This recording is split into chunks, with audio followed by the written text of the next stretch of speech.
A crucial moment has arrived in the Gaza-Israel conflict as a ceasefire is now in effect, according to Israel. This development marks the beginning of a 72-hour countdown for the release of hostages, a critical aspect of the peace deal. But here's where it gets controversial. The Israeli Ministry of Justice has released a list of 250 Palestinian prisoners who are set to be freed as part of the initial phase of the U.S. brokered agreement. However, there's a catch. These prisoners will only be released after the 72-hour period, which ends on Monday afternoon in Israel.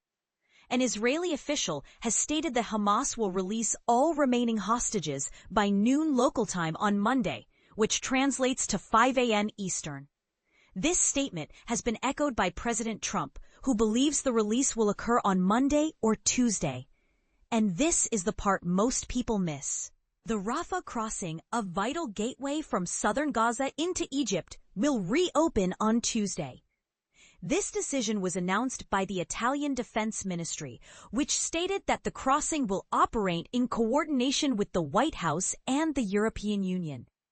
The statement further clarified that the crossing will open alternately in two directions, facilitating the movement of people and goods. Meanwhile, Gazans are already returning to the northern parts of the territory as the Israeli military partially withdraws its forces in accordance with the ceasefire agreement.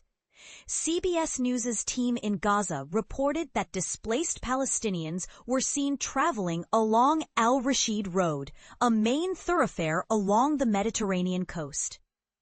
Eyewitnesses paint a grim picture describing full-scale destruction in Gaza City, where Israeli forces had been conducting ground operations right up until the ceasefire took effect on Friday morning. The extent of the damage is evident across Gaza City and in Al-Shati refugee camp on the city's western side. The International Red Cross has emphasized the need for a safe and dignified return of hostages and Palestinian prisoners. President Mirjana Spoljaric stated that ICRC teams will support this process by helping to reunite hostages and detainees with their families. The organization is also prepared to assist in the return of human remains, allowing families to mourn their loved ones with dignity. A source familiar with the negotiations revealed that Hamas had agreed not to hold public ceremonies during the handover of hostages to Israel, a departure from previous releases. An international team is being established to locate missing hostages.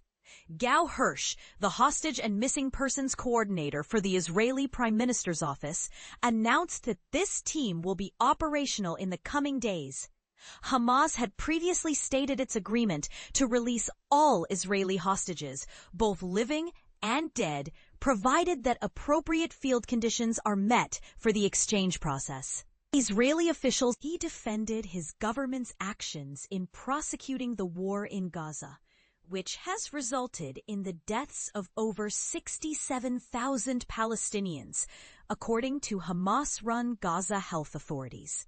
Netanyahu emphasized that the hostage deal was not always on the table and that Hamas only agreed when it was under pressure.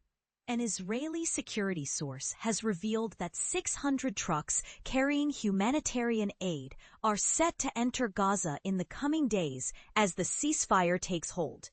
The aid, consisting of food, medical equipment, shelter supplies, and fuel, will be provided by United Nations agencies, international organizations, the private sector, and donor countries.